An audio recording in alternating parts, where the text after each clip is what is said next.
Mulane kula bolak-balik matur, kula niku nggih mulai umur 20 tahun napa pinten. Kula asline nggih gadah penyakit dan ekstrim penyakit saya. Sampai saat ini kula nak ngobatno ndak lebih 50% nggih karena saya tetap berpikir. Misalnya cara syariat kan berubah, tapi cara hakikat apa betul keberadaan saya di alam ini penting? Sehingga aku kepengen urip tak bela-belani ngantek ratusan juta. Jangan-jangan penting mati ikuti bang uripku. Lah nak ngono lha apa tak bela-belani? Entek ratusan juta. Jadi misalnya kita berobat ya mau ya dari nabi kan berobat ya berobat. Pokoknya kita Islam ngasih mau geruda-gerudu kadang ora paham. Sekali kamu mengamati dengan sisi hakikat. Coba sekarang sampean pikir, coba sekarang nggak pakai logika hakikat, pakai logika syariat saja. Saya ini misalnya asetnya 10 juta, misalnya, saya punya aset 10 juta. Tapi misalnya aku rugi nawan atau dipengaruhi di masa depan soalnya, kalau kulo kan soalnya cara teori di masa, misalnya kulo rugi, artinya kere di duit 10 juta aset. Tujuan saya sembuh kan supaya aku iso sembuh sehat, engkau iso kerja untuk anak. Tapi karena saya sakit nanti operasi tidak 10 juta. Operasi ndak 10 juta. Wong aku repair mesti iso marisi anak. Apa meneh nek 10 juta tak ada gue berobat malah jelas ra iso marisi. Lah nek ngono penting matiku ya dibanding 10 juta. Karwan iso diwaris langsung. Sementara nek aku mari dibiayai 10 juta rong mesti mari 10 juta mesti entek. Artinya tidak ada jaminan kalau berobat itu secara visi ke depan lebih baik. Soalnya malah ngentekno donya enggak jelas akibat positifnya. Misalnya tetap lumpuh, duit teori loh, Bapak artinya apa? Teori hakikat tetap lebih benar bahwa hidup itu tidak ada artinya, semua itu tidak ada artinya. Berobat apa enggak berobat semuanya tidak ada arti.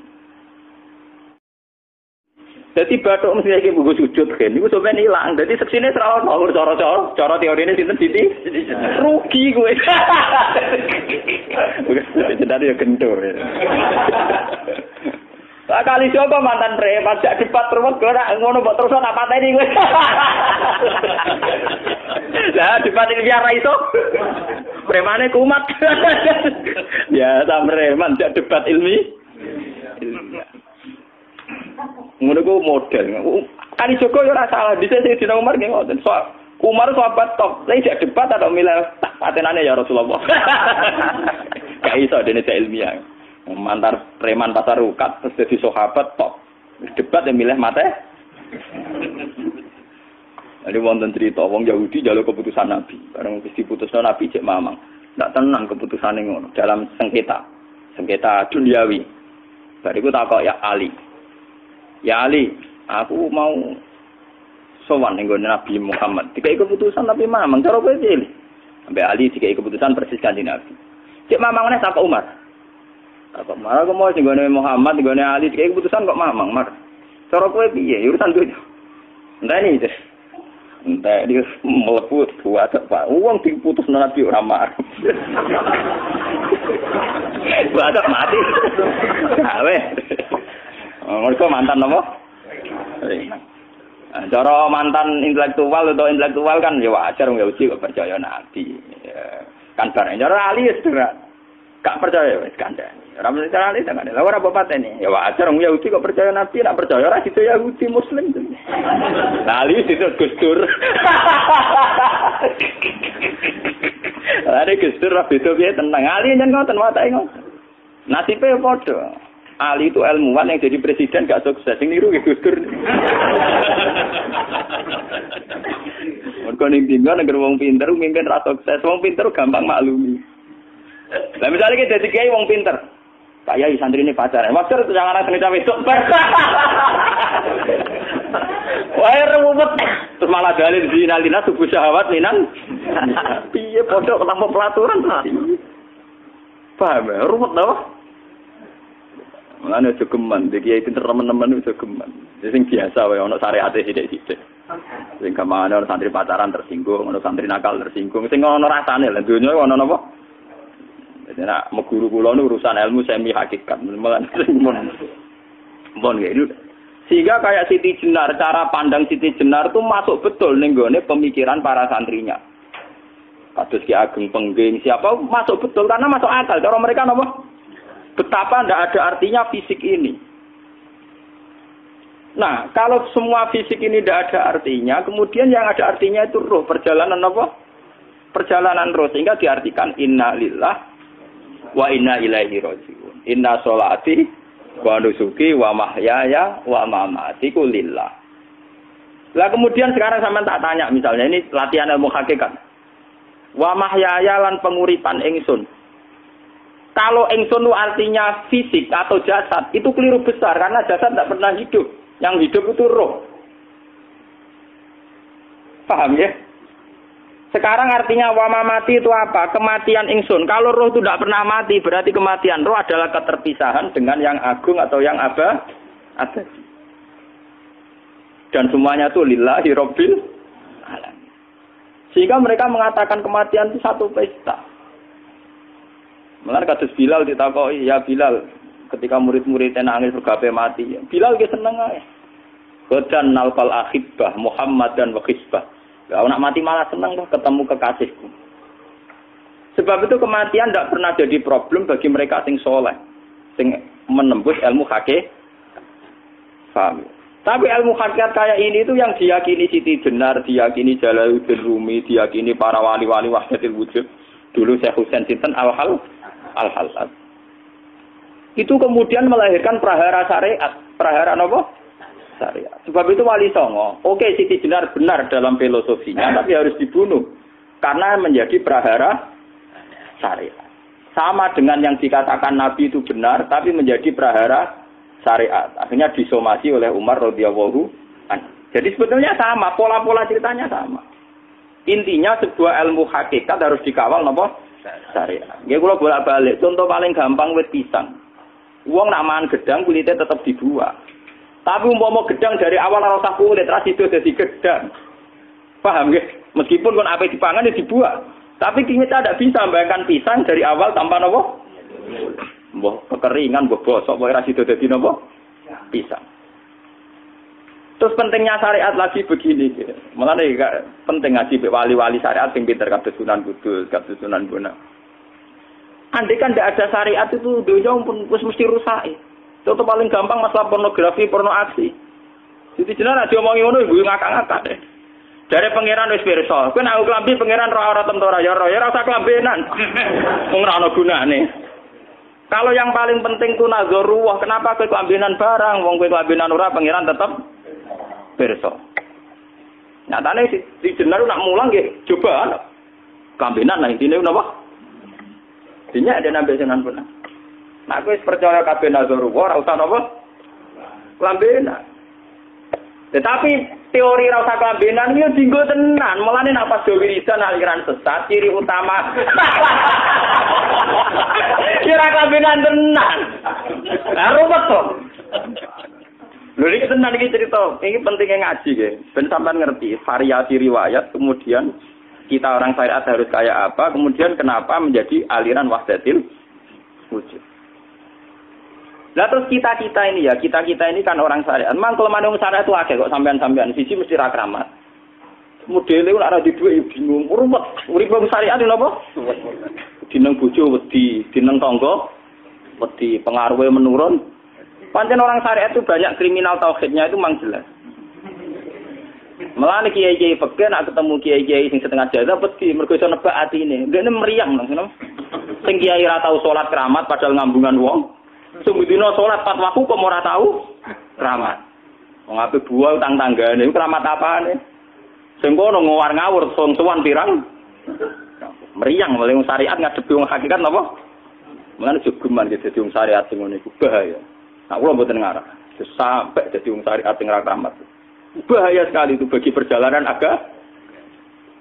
Kalau sering ketemu kiai-kiai yang terkenal keramat di Juwaduk tiang-tiang hakikat. Ditantang kanca-kanca kula wani, tak tantang aku tetep rawani kok. Mikir deh. Karena orang yang sama-sama ke jalur hakikat tetap punya alamat, tetap wonten simahum biwujuhi min asaris. Cara pandangnya mesti sama. Kalau nanti ketemu murid, ya artinya yang ikut aliran Siti Jenar, dia ada sholat, ada apa, hidup di satu tempat gitu. Padahal dia bisa baca dia dulu pernah mondok di Mekah, pernah di Irak. Itu ya meresahkan para kiai. Kemudian sebagian mereka minta saya suruh ketemu. Ya walhasil kalau ketemu. Ketemu pertama ya. Jenengan Gus Ba, tapi zaman roh jenengku teu pernah tak arani muka sapa. Nggih biasa mawon. Kula ora usah kenal jenengan nggih kenal. Dadi kula nggih biasa mawon. Lah niku pernah ngajar ajaran ning. Lah Gus ning donya tak enteni mau turu ngenteni mati ngono lho Gus kok repot. Ucapan kula terus enak. Sampai jare wong hakikat wong ngenteni mati barang. Ya mati yo saiki iku. Ora usah ngenteni saiki padha-padha wis napa? Wis mati. Ya saiki wis padha-padha wis urip. Wis padha kabeh. Nah, cara ilmu hakikat kan terus sama semua. Napa? Sama semua. Tadi makanya itu tadi. Kalau baleni malih, logika hakikat itu begitu ya. Roh itu ditiupkan oleh Tuhan ke kita. Kemudian roh karena ikut alam fisik, alam jasad, roh ngalami yang kita alami. Nggih. Ketika roh ngalami yang kita alami, dia tersiksa. Nah, ketika roh sudah terpisah dari jasad yang mengekang, yang memenjara ini, dia senang terus kembali ke Tuhan. Ini disebut innalillahi wa inna ilaihi. Lah jasad ini kemudian menurut ilmu hakikat enggak ada gunanya sama sekali total. Hilang ditelan tanah. Lah kalau begitu jasad ini nak mbok agul-agulan, Gusti bathuk kula tak nggo sujud tangan kula ndi buktine tangan wis ra ono. Bathuk wis ora. Mulane dari Siti Jenar, hanya wali bodoh kayak kalian yang punya ajaran bodoh begitu. Malah rasupan terus. Mulane Sunan Kalijaga semangat kon mateni mergo tambah omongane glodro ndi. Tapi yang enggak disadari Siti Jenar yaitu tadi. Inti dari ilmu hakikat itu kan tunduk sama kersane Tuhan. Kalau sudah tunduk pada kersane Tuhan, kalau kersane Tuhan roh kita harus di jasad. Dan wujud jasad kita ini juga karena kehendak Tuhan. Kenapa yang wujudnya jasad yang karena kehendak Tuhan engkau ingkari? Sementara wujudnya roh tidak kamu ingkari. Toh wujudnya jasad ya bi iradatillah wa bi masyiatillah. Wujudnya roh ya bi wujudit bi masyiatillah wa ira. Harusnya fungsi jasad juga harus kamu akui toh Siti Jenar. Wong sekarang kita punya jasad ya bukan karena kita, karena kehendak Allah. Kenapa kamu ingkari? Berarti kamu ingkari kehendak meneng Siti Jenar.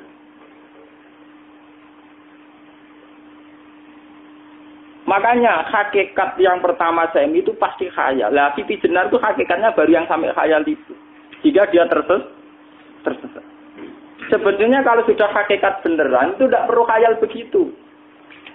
Artinya tidak perlu khayal jasad kita sing senajan ora ana gunane ini. Tetap piye wae wujudnya karena kehendak Allah. Juga kita harus terima. Apapun kekurangannya, apapun kenaifannya, ironisnya harus kita terima. Ini sebagai bentuk penerimaan kita pada masyiatil. Begitu juga keadaan roh kita sebagai penerimaan atas masyiatil. Meskipun ada teori-teori roh yang lebih valid. Lebih valid misalnya begini. Kanjeng Nabi itu suatu saat ininya terputus karena perang Uhud. Itu Kanjeng Nabi dia dolanan drijine ini. Napa cara napa jari jemari ini Nabi putus. Dia dolanan. Jadi Nabi sendiri kadang sering ngajarkan ilmu hakikat. Hal lagi illa usbun udmiyat wa fi sabilillahi ma lafitu. Kowe ora trimo fisik, bentuk fisik jari jemari sing ditetir berdarah. Tapi nak kowe wis fi sabilillah ayo wis balik ning habitatem. Sehingga kenapa para sahabat itu ketika dicincang, ketika putus tangannya, putus kakinya, sahabat yang usul ke ilmu hakikat itu malah senang. Karena jasad kita ini kan ila sabilillah menuju jalan Tuhan. Sekali dia sudah terluka fisabilillah itu sudah menemukan formatnya. Cara teori Cina sudah menemukan formasinya. Paham gitu? Ora kok malah ngeluh itu berarti goblok nek ngeluh paham tak? Paham napa? Jadi makanya Nabi ngendikan ya itu sudah ketemu formatnya. Ketika rohnya para syuhada nanti kembali ke Tuhan ya ketemu formatnya lagi. Itu disebut wala taqulu lima yuqtalu fi sabilillahi amma. Dia tidak mati sesuai formasi awal, yaitu roh kembali ke Tuhan dan jasad ikut mengawal. Nah itu Nabi kadang ya pakai ilmu hakikat begitu. Mulane kula bolak-balik matur, kula nunggis mulai umur 20 tahun napa pinten. Kula asline nggih gadah penyakit dan ekstrim penyakit saya. Sampai saat ini kula nak ngobatno ndak lebih 50% nggih karena saya tetap berpikir. Misalnya cara syariat kan berubah, tapi cara hakikat apa betul keberadaan saya di alam ini penting? Sehingga aku kepengen urip tak bela-belani ngantek atusan juta. Jangan-jangan penting mati ikuti bang uripku. Lah nek ngono lha apa tak bela-belani? Entek atusan juta. Jadi misalnya kita berobat ya mau ya dari nabi kan berobat ya berobat. Pokoknya kita Islam ngasih mau gerutu kadang orang paham. Sekali kamu mengamati dengan sisi hakikat. Coba sekarang sampean pikir, coba sekarang nggak pakai logika hakikat, pakai logika syariat saja. Saya ini misalnya asetnya 10 juta, misalnya. Saya punya aset 10 juta. Tapi misalnya aku rugi nawan atau dipengaruhi di masa depan soalnya. Kayak kulo kan soalnya cara teori di masa misalnya kulo rugi, artinya kere di duit 10 juta aset. Tujuan saya sembuh kan supaya aku iso sembuh sehat, engkau iso kerja untuk anak. Tapi karena saya sakit nanti operasi tidak 10 juta. Operasi tidak 10 juta. Wong aku repair mesti iso marisi anak. Apa mana nak duit 10 juta, tak ada gue berobat, malah jelas ra iso marisi. Lah nak ngono penting matiku ya dibagi 10 juta. Karwan iso diwaris langsung. Sementara anak aku mari dibiayai 10 juta, orang mesti mari 10 juta mesti entar. Artinya tidak ada jaminan kalau berobat itu secara fisik ke depan lebih baik. Soalnya malah ngentekno donya enggak jelas akibat positifnya. Misalnya tetap lumpuh duit entar. Teori loh, Bapak. Artinya apa? Teori hakikat tetap lebih benar bahwa hidup itu tidak ada artinya. Semua itu tidak ada artinya. Berobat apa enggak berobat semuanya tidak ada arti. Teori loh gini. Sehingga kalau kita tengah-tengah aja tengah-tengah. Kasus kula misalnya loro nggih berobat.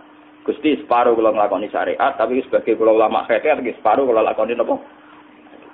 Jadi kula tetap mboten ngarah obat 100%. Tapi orang arah berobat wong kula tiyang napa? Syariat. Tapi memang faktanya itu begitu. Cara Kanjeng Nabi kadang Kanjeng Nabi berobat. Kadang Kanjeng Nabi wis nikine tercincang digeguyon nak. Wa laki illa usbuun utwiyat ora mbok diriji sing gak melok-melok.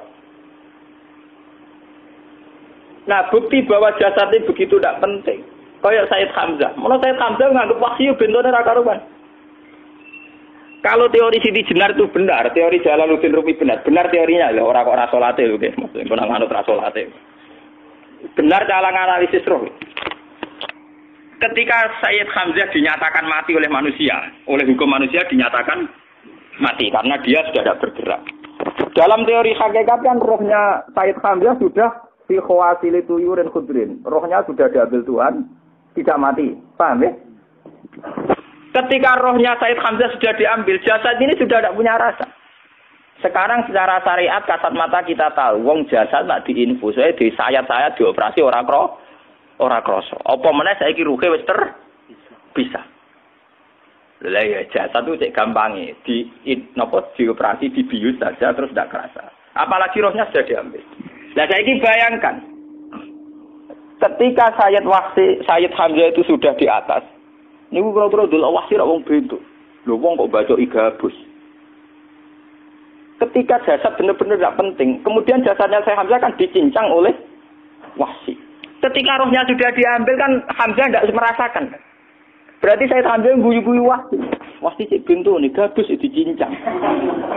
Paham ya? Lho niki tenan. Artinya ketika pandangan manusia iba kepada Sayyid Hamzah karena dicincang, dimutilasi oleh wahsi. Wahsi tidak ngalami Pak Sinten, Sayyid Hamzah tidak ngalami apa-apa karena rohnya sudah bersama Tuhan. Dan iso wae Sayyid Hamzah malah guyu-guyu wahsi. Cek gobloke. Gabus kok dicincang. Lah nak ngono rak mirip, makanya nggih. Dalam hal ini itu dalam teori roh itu sebetulnya Siti Jenar tidak sesat dalam teori roh. Tapi jangan katakan itu penemuannya Siti Jenar. Siti Jenar itu terlambat. Sebelum itu ada Husain Al-Khallas, sebelum itu ada Jalaluddin Rumi. Sebelum itu juga ada sahabat, ada nabi. Cuma cara aplikasinya Siti Jenar melenceng. Jadi jangan katakan kok tak kampus-kampus. Iku pendapat Siti Jenar itu malah goblok meneng. Siti Jenar itu sanut, paham nggih maksud apa? Wis sanut. Nah, teori yang sama terjadi pada Yesus Kristus. Ketika Yesus misalnya secara lahir dicincang, dimutilasi, diapakan oleh orang Yahudi. Sebetulnya rohnya dia sudah bersama Tuhan, kembali ke Tuhan Bapa, nah cara Kristen. Nah cara Islam ya balik ning pangeran. Andaikan itu iya, itu ya tidak ada masalah karena hakikatnya dia tidak dicincang, tidak dibu. Adekan iya lah, tentu menurut Islam yang dibunuh Yudas atau siapa itu yang masuk bialah. Tapi sama sebetulnya teorinya sama. Kalaupun ya ada masalah. Oke, kalau misalnya Nabi Isa karena ada kontroversi menyangkut dia atau Yudas. Sekarang yang Zakaria dan ya Zakaria ya itu dicincang betul oleh orang Yahudi, matinya dimutilasi. Tapi dia tidak apa-apa.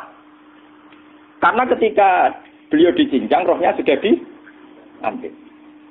Ini rumah tenan kan, bener untuk kendel mati paham kan ya. Jadi maksudnya ini kalau ajari, nak mati itu tidak problem. Ya ini kalau urip mati loh.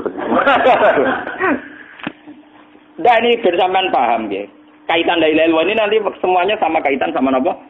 La ilaha illallah. Ini nanti ujungnya sama dengan la ilaha illallah. Begitu juga seterusnya.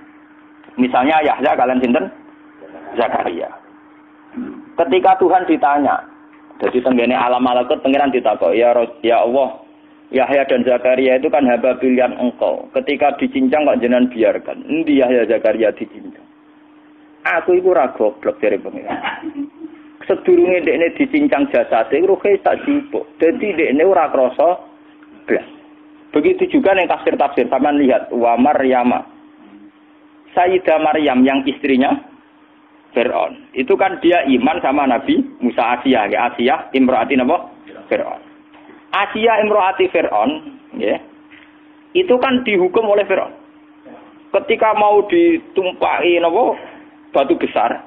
Iku Allah ketika di pangeran, ya malaikal mauti, cepat ambil rohnya sebelum dihunjami batu besar. Terus rohnya diambil. Sebab itu dalam hukum Tuhan, Tuhan itu tidak merasa bahwa Tuhan membiarkan Asiyah, membiarkan Hamzah, membiarkan Yahya, membiarkan Zakaria. Dalam hukum Tuhan, semua orang ini roh-roh terhormat. Akhirnya nak anggo teori iki sing nyincang malah goblok, wong gabus gobok cincang ngono. Dadi nak anggo teori iki malah berbalik, sing goblok sing nyincang. Paham? Yo ora kok sesuai sampean kiaskan saja. Wong dibius wae disayat-sayat gak krasa. Kaya apa nak ruhe bener-bener wis tercabut terpisah. Rasane nang ndi? Iku sing disebut wala taqulu limayuk talu fi sabilillah napa? Lah kemudian roh ini kemana?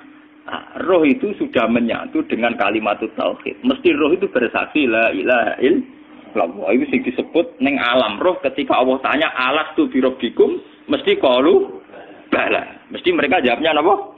Bala. Karena alam roh tentu lebih mudah bersaksi akan keberhadiran dan keeksistensi Tuhan Allah Subhanahu wa taala. Paham ya niki sampean penting. Nah, ketika kalimat tauhid sudah menyatu kayak begini, itu mesti kalimat tauhid sing mesti langsung untuk swarga. Itu dimaksud Nabi mustaiqinan biha qalbu mukhlishon biha qalbu. Ati itu qalbu kan enggak bisa kamu artikan jantung atau liver kayak teori modern sekarang. Misalnya qalbun itu apa? Jadi kiai qalbun itu jantung. Nak ngono beda mek liver. Lah nak liver apa kabidun niku akal-akalan aja padha ora paham. Bahasa kolbun, fikrun, aklun itu sesuatu yang misteri. Roh ini kemudian dengan kalimat tauhid sudah menyatu disebut mukhlishon biha qalbu. Ada tingkat kemurnian hubungan roh dengan kalimat tauhid. Lah kalau begitu pasti dakhalal jannah. Karena tidak mungkin kalimat tauhid kok di neraka. Lah ini mau masalah-masalah hakikat. Wong sing gak tahu petualangan hakikat, momene sing sering bingung bakas duit, bayar kredit, utang jatuh tempo, ora usah melok mikir, utek wis entek go mikir duit.